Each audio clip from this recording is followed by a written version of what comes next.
ఓం నమ శివాయ. అందరికీ నమస్కారం అండి. ఈరోజు ఈ వీడియో ద్వారా మీన రాశి వారి యొక్క జాతక ఫలితాల గురించి తెలుసుకుందాం. వీరి యొక్క జీవితానికి సంబంధించినటువంటి ప్రధానమైనటువంటి అంశాలు ఏమిటి, అదేవిధంగా 2026 సంవత్సరం మార్చి నెల 4వ తేదీ బుధవారం రోజున జాతక ఫలితాల ప్రకారం రేపటి రోజున మీ యొక్క జీవితంలో ఊహించినటువంటి ఒక సంఘటన అనేది జరగబోతుందండి. అది మీకు చిన్నదిగా అనిపించవచ్చు, కానీ మీ యొక్క తలరాతను పూర్తిగా మార్చేస్తుంది. ఊహించినటువంటి ఒక మార్పు వెనక, అంటే మీకు వచ్చేటువంటి ఆ యొక్క మార్పు వెనక ఒక స్త్రీ పాత్ర ఎంతగానో ఉండబోతుందండి. మరి ఇంతకీ ఆమె ఎవరో తెలిస్తే, అంటే ఆమె ఎవరో కొత్త వ్యక్తే కాదు, మీ యొక్క జీవితంలో ఇప్పటికే ఉన్నటువంటి వ్యక్తి. మీ యొక్క బాధను చూసినా కానీ, లేదంటే మీ యొక్క మౌనానికి కారణమైనటువంటి వారికి ఇప్పటి వరకు ఎంతో మౌనంగా భరించారు, ఎవరికి కూడా కనిపించకుండా లోపలే కుమిలిపోయారు. కానీ ఇక ఆ యొక్క మౌనమే అనేది ఇక అవసరమే లేదు, మీరు భయపడవలసినటువంటి అవసరమే లేదు. ప్రతి ఒక్కరి జీవితంలో సమస్యలు అనేవి సర్వసాధారణం కదండి. సమస్యలతో బాధపడుతూ ఎక్కడెక్కడో జ్యోతిష్యం చెప్పించుకొని రాసి చెందినటువంటి వ్యక్తులు అయితే చాలామంది ఉండుంటారు కదా. మరి ఇటువంటి వారి అందరికీ కూడా శ్రీ వరాహి అమ్మవారి యొక్క దివ్య ఆశీస్సులతో జ్యోతిష్యం చెప్పబడినండి గురువు గారు శివశక్తి రాజు గారు. మనం ఎక్కడున్న ఇటువంటి దూర ప్రాంతాల్లో ఉన్న మన యొక్క గురుగారిని అయితే ఒక చిన్న ఫోన్ కాల్ ద్వారానే కాంటాక్ట్ అవ్వచ్చండి. మన గురుగారి యొక్క కాంటాక్ట్ నెంబర్ వచ్చేసి 9032676647. మీకు అది ఏ విధమైనటువంటి సమస్య అయినా కానీ మన యొక్క గురువు గారు మీకు తగినటువంటి పరిష్కారాన్ని పూజల రూపంలో కానీ పరిహార రూపంలో కానీ విత్ ఇన్ 24 అవర్స్లో ఒక మంచి పరిష్కార మార్గాన్ని తెలియపరుస్తారండి. గురువుగారు చెప్పింది చెప్పినట్లుగా జరుగుతుంది. నమ్మకంతో ఒక్కసారి ప్రయత్నించుండండి, ఖచ్చితంగా మీకు ఉన్నటువంటి సమస్యల నుండి అయితే మీరు బయటపడగలుగుతారు. ఇక ముఖ్యంగా వివరాల్లోకి వస్తే కనుక మీన రాశి అనేది రాశిచక్రంలోని 12వ రాశి. పూర్వభద్ర నక్షత్రం 4వ పాదం, ఉత్తరభద్ర నక్షత్రం 1, 2, 3, 4 పాదాలు, రేవతి నక్షత్రం 1, 2, 3, 4 పాదాల్లో జన్మించిన వ్యక్తులు ఈ యొక్క మీనరాశి పరిధిలోకి వస్తారు. ఈ యొక్క మీనరాశి వారికి అధిపతి గురువు. ఇక మీరు అయితే రేపటి రోజున మీ యొక్క పనుల్లో ఏకాగ్రత, ప్రణాళికబద్ధమైనటువంటి చర్చల వల్ల ప్రశంసలు అనేవి పొందుకుంటారండి. ఆర్థికంగా జాగ్రత్తలు అనేవి అవసరం అండి. ఖర్చులపై నియంత్రణ అనేది ఉండాలి. స్నేహితులతో సమయం సంతోషంగా గడుస్తుంది. మరియు ఇష్టదైవ ప్రార్థన చేయడం వల్ల కూడా మీకు ఉండేటువంటి ఆటంకాలు అన్నీ కూడా తొలగిపోతాయండి. కార్యాలయంలో మీ యొక్క పనితీరుకు ప్రశంసలు లభిస్తాయి. ఉద్యోగ వ్యాపారాల అభివృద్ధి కనిపిస్తుంది. ఖర్చులపై శ్రద్ధ వహించాలి. అనవసరమైనటువంటి ఖర్చులు రానున్న రోజుల్లో ఇబ్బందులు కలిగిస్తాయండి. స్నేహితులతో సమయం సరదాగా గడుస్తుంది. ప్రేమికులకు అనుకూలమైనటువంటి రోజు అనే చెప్పాలి. వాహనాలు నడిపేటప్పుడు తగినటువంటి జాగ్రత్త అనేది అవసరం అండి. విష్ణు సహస్రనామ పారాయణం, ఇష్టమైన దేవతారాధన చదవడం మీకు ఎంతో శుభప్రదంగా ఉంటుందండి. ఇక అదేవిధంగా రేపటి రోజున మీకు కలిసి వచ్చిన అదృష్టపు సంఖ్యల విషయానికి వస్తే 3 మరియు 7, 8 అండి. ఈ సంఖ్యలు అత్యంత అనుకూలమైనవండి. మీకు ఈ యొక్క సంఖ్యలు మీకు కొత్త అవకాశాలను లేదంటే సానుకూలత ఫలితాలను అయితే అందిస్తాయి. మీకు ఉత్తర దిశ కలిసి వస్తుందండి. ఏదైనా కానీ ముఖ్యమైనటువంటి పని మీద మీరు బయటకు వెళ్ళేటప్పుడు లేదంటే వ్యాపార చర్చలు జరుపుకునేటప్పుడు ఈ యొక్క దిశ వైపు దృష్టి సారించడం ఎంతో శుభప్రదం. ఇక పసుపు మరియు లేత ఆకుపచ్చ ఈ రంగులు మీకు అదృష్టాన్ని ఇస్తాయండి. ఈ రంగులు దుస్తులు ధరించడం వల్ల కూడా మీకు మానసిక ప్రశాంతత, సానుకూలమైనటువంటి శక్తి అనేది లభిస్తుంది. ఇక రేపటి రోజున మీ యొక్క జీవితంలో పాత మిత్రులు లేదంటే ఆప్తులు, బంధువులను అనుకోకుండా కలుసుకునేటువంటి అవకాశం కనిపిస్తుందండి.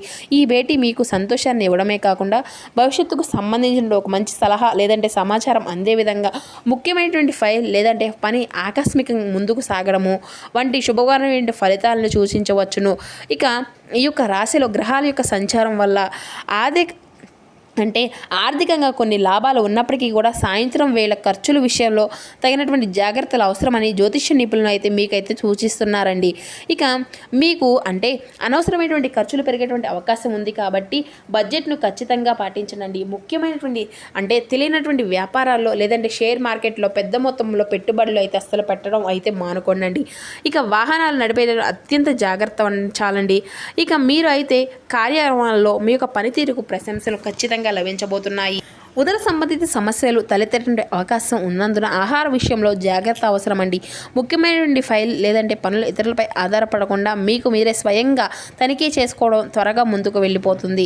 ఇక హనుమాన్ ఆరాధన, మీరు ధైర్యంగా మరియు రక్షణ కోసం ప్రతిరోజు ముఖ్యంగా సాయంత్రం వేళ హనుమాన్ చాలీసా పఠించండి. మహామృత్యుంజయ మంత్రము ఆరోగ్యము మరియు మానసిక ప్రశాంతత కోసం ఈ మంత్రాన్ని 108 సార్లు జపించడం మీకు ఎంతో శుభప్రదం అండి. ఇక ఈ యొక్క రాశియాధిపతి అయినటువంటి గురుడి అనుగ్రహం కోసం విష్ణు సహస్రనామ పారాయణము లేదంటే విష్ణుమూర్తిని పూజించడం చాలా ఉత్తమం అండి. ఇక చంద్రగ్రహణ శాంతి ముందు రోజు కాబట్టి జరిగినటువంటి గ్రహణ ప్రభావం వల్ల కలిగేటువంటి మానసిక ఆందోళన తగ్గించుకోవడానికి శివలింగానికి అభిషేకం చేయడము లేదంటే ఓం నమ శివాయ అనేటువంటి మంత్రాన్ని పఠించడం మీకు ఎంతో శుభప్రదం అండి. ఈ యొక్క మీనరాశి వారికి పసుపు రంగు మరియు 9వ సంఖ్య మరింత అదృష్టాన్ని ఈ రోజున కలిగింపచేస్తున్నాయని కూడా చెప్పాలండి. మీ జీవితంలో ఉన్నటువంటి అన్ని సమస్యలను కూడా మీరు ఈ విధంగా దూరం చేసుకోవచ్చు.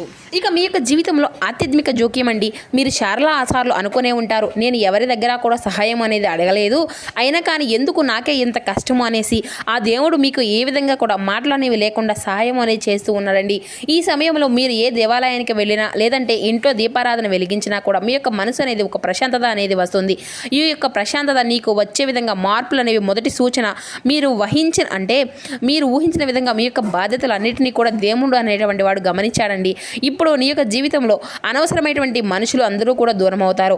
అవసరమైనటువంటి ఆశీర్వాదాలు నీకు దగ్గరవుతాయి. ఇదే ఒక నిర్ణయం. గడియకు ఒక వెనక్కి చూసేటువంటి అవకాశం అనేది కాదు. ఇదే ఈ యొక్క రాశివారి యొక్క జీవితంలో అత్యంత కీలకమైనటువంటి దశ. ఇప్పటి వరకు మీరు ఇతరుల కోసం నిర్ణయాలు తీసుకున్నారు. ఇతరుల యొక్క మనసు నొప్పించుకోకుండా మీ యొక్క కోరికలన్నింటినీ కూడా త్యాగం చేశారు. కానీ ఇప్పుడు కాలం అనేది మిమ్మల్ని అడుగుతుంది, మీకు ఏం కావాలి అని. ఈ యొక్క సమయంలో మీరు తీసుకునేటువంటి ఒక నిర్ణయం అనేది మీ యొక్క జీవితాన్ని పూర్తిగా మార్చేస్తుంది. ఆ యొక్క నిర్ణయం చిన్నదిగా అనిపిస్తుంది, కానీ దాని యొక్క ప్రభావం అనేది పెద్దదిగా. మీరు అందరికీ కూడా నచ్చాలి అనే ప్రయత్నం మానేసేయండి. మీకు వచ్చేటువంటి మీకు నచ్చినట్టుగా మీ యొక్క జీవితం వైపు అడుగులు వేయండి. ఒంటరిగా ఉన్నట్లు అనిపించవచ్చు, కానీ అది అంతా కూడా తాత్కాలికం. ఎందుకంటే మీ యొక్క నిజమైనటువంటి బలం అప్పుడే మొదలు కాబోతుంది. విధి అనేది, యూనివర్స్ అనేది, స్వేచ్ఛ అనేది మీ యొక్క జీవితానికి మీకు యథా విధంగా మార్చుకోవాలి అనేది చాలా విధంగా ఈ యొక్క రాశి వారు అలానే ఉంటూ ఉంటారండి. ఇది నా విధి, ఇదే నా యొక్క జీవితం అనే కానీ జ్యోతిష శాస్త్రం ప్రకారం ఒక విషయం అనేది స్పష్టంగా చెప్తున్నారండి. ఇది మీ యొక్క విధి అనేది, మీ యొక్క దారి అనేది చూపిస్తుంది, కానీ ఈ యొక్క దారిలో ఎలా నడవాలో మీ యొక్క చేతుల్లోనే ఉంది. అయితే రేపటి రోజున మీకు ఒక మంచి అవకాశం అనేది రాబోతుంది. ఆ యొక్క అవకాశంతో భయంతో వదులుకోవద్దు. ధైర్యంతో పట్టు విడవకుండా మీ యొక్క ప్రయత్నాన్ని ముందుకు సాగండి. ఇక్కడే మీ యొక్క స్వేచ్ఛ అనేది పనిచేస్తుంది. ఇప్పటి వరకు బాధలను ఎంచుకుంటున్నారు, ఎందుకంటే అది సులభంగా అనిపిస్తుంది. ఇప్పుడు ఆ యొక్క మార్పును ఎంచుకోవాలి. అది కష్టం కానీ అవసరం. ఈ యొక్క సమయంలో మీరు మీ మీద నమ్మకం అనేది పెట్టుకుంటే ఇది కూడా మీ వైపే తిరుగుతుంది. ఇది మా యొక్క ప్రత్యేక సూచన. ఈ యొక్క కాలంలో తప్పనిసరిగా పాటించవలసినటువంటి ఈ యొక్క సమాచారం సాధారణంగా చెప్పినటువంటి జాతకం కాదు. ఎంతోమంది జ్యోతిష్యులు చెప్పినటువంటి ప్రకారం జాతక విశ్లేషణ అనేది ఈ యొక్క రాశి వారికి రేపటి రోజున మీ యొక్క జీవితంలో ఊహించినటువంటి మలుపు అనేది. మౌనం వద్దు, అతిపెద్ద భావోద్వేగము వద్దు, అది మంచిదనం అస్సలు వద్దు. మీరు మీ యొక్క అంతరాత్మ మాట వినాలి. మీకు అసౌఖ్యం అనేది అనిపించినా కూడా ఆకలి అనేది ఈ యొక్క సమయంలో గణపతి ధ్యానము రక్షణనిస్తుందండి. ప్రతి బుధవారం లేదంటే శుక్రవారం కొద్దిసేపు నిశ్శబ్దంగా కూర్చొని విశ్వాన్ని అంతా కూడా గమనించండి. ఈ యొక్క మనసు స్థిరాన్ని పరుచుకోండి. అయితే మీ యొక్క జీవితం ఇప్పుడే మారడం అనేది స్టార్ట్ అవ్వబోతుంది. ఇది భయం చూపేటువంటి మాట కాదండి, ఇది ఒకటే సత్యం. అయితే రేపటి రోజున మీ యొక్క జీవితంలో ఊహించిన మార్పు అనేది తీసుకురాబోతుంది. మీకు సరిపోలేదేమో, ఏం వస్తుందిలే, అది మా యొక్క స్థాయిని పెంచుతుంది. అయితే మీ యొక్క జీవితంలోకి ముగింపే కాదండి, ఇదే ఒక ఆరంభం. మీరు ఒక పాత బాధలను వదిలిపెట్టిన క్షణమే మీకు ఒక కొత్త జీవితంలో మొదలు కాబోతుంది. మీరు మారితే మీ చుట్టూ ఉన్నటువంటి ప్రపంచం కూడా మారుతుంది. ఇదే ఈ యొక్క రాశి వారి కోసం కాలం రాసినటువంటి ఒక కొత్త అధ్యాయం. ఎక్కడికో ఏ జాతకము అనేది ముగుస్తుంది, ఎవరి యొక్క జన్మ అనేది, ఎవరు ఏ విధంగా మారుతారు, ఎవరు ఏ విధంగా కాలం వెళ్ళబుచ్చుతారు ఎవరికి కూడా తెలియదు కదండి. కానీ మీ యొక్క జీవితం మార్పు అనేది ఇక్కడితోనే మొదలు కాబోతుంది. అయితే ఇప్పటి వరకు మీరు భరించినటువంటి ప్రతి ఒక్క బాధ, కన్నీటితో గడిపినటువంటి ప్రతి ఒక్క రాత్రి, మౌనంగా తలబెట్టుకున్నటువంటి ప్రతి ఒక్క అవమానం ఏది కూడా వృధా కాలేదు. కాలం అన్నిటికీ కూడా సమాధానం ఇస్తుంది. ఆలస్యం చేస్తుంది కానీ న్యాయం చేయకుండా వదలదు కదా. ఈ వీడియోని చివరి వరకు చూస్తున్నారంటే అది కూడా మీరు చేసినటువంటి మీ యొక్క జీవితంలో మీరు ఊహించిన ఒక దశ అనేది మొదలవుతుంది అని. కాబట్టి ఈ స్త్రీ వల్ల, ఊహించిన ఒక స్త్రీ వల్ల మీ యొక్క జీవితంలో రేపటి రోజున ఒక కొత్త అధ్యాయం కూడా మొదలు కాబోతుందని చెప్పాలి. మరెవరో కాదండి, మీ యొక్క జీవితంలో ఇది వరకు పరిచయం అయినటువంటి వ్యక్తే కావచ్చు, లేదంటే నూతనంగా మీకు పరిచయం కాబోయేటువంటి వ్యక్తి కావచ్చు, మీ పనిచేసే చోట్ల కావచ్చు, లేదంటే మీ యొక్క బంధువర్గంలో కావచ్చు, మీ ఇంటి స్థలంలో ఆవరణలో ఉండేటువంటి వ్యక్తులు కావచ్చు, ఇంట్లో బయట ఉండేటువంటి వ్యక్తులు కావచ్చు, లేదంటే మీ యొక్క చుట్టూ పరిసరాల్లో ఉండేటువంటి ఊహించినటువంటి వ్యక్తి అనేది మీ యొక్క జీవితంలోకి రాబోతున్నారండి. ఆ వ్యక్తి వల్ల మీ యొక్క జీవితంలో ఊహించినటువంటి మలుపు అనేది చోటు చేసుకోబోతుంది. దీనివల్ల మీ యొక్క జీవనము అనేది, మీ యొక్క జీవితం అనేది ఒక కొత్త అధ్యాయంగా రేపటి రోజు నుండి ఒక ఊహించిన మలుపు అనేది మీ యొక్క జీవితంలో మొదలు కాబోతుంది అనే చెప్పుకోవాలండి.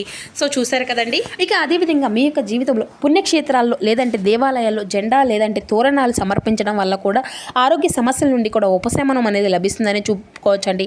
ఇక రేపటి రోజున నవగ్రహ సూత్రము లేదంటే సూర్య గాయత్రి మంత్రాలు మంత్రాన్ని 11 సార్లు పఠించడం వల్ల ఆకస్మిక ధనలాభం కలిగి కార్యసిద్ధి అనేది కలుగుతుందండి.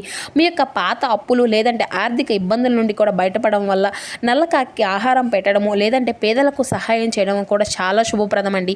ఇక రేపటి రోజున మీ యొక్క కోపాన్ని అదుపులో ఉంచుకోవడము మరియు అనవసరమైనటువంటి వాదనలకు దూరంగా ఉండడం ద్వారా కూడా మీకు మానసిక ప్రశాంతత అనేది మీరుగా కాపాడుకునేటువంటి వ్యక్తులుగా మీకు మీరే అవుతారు.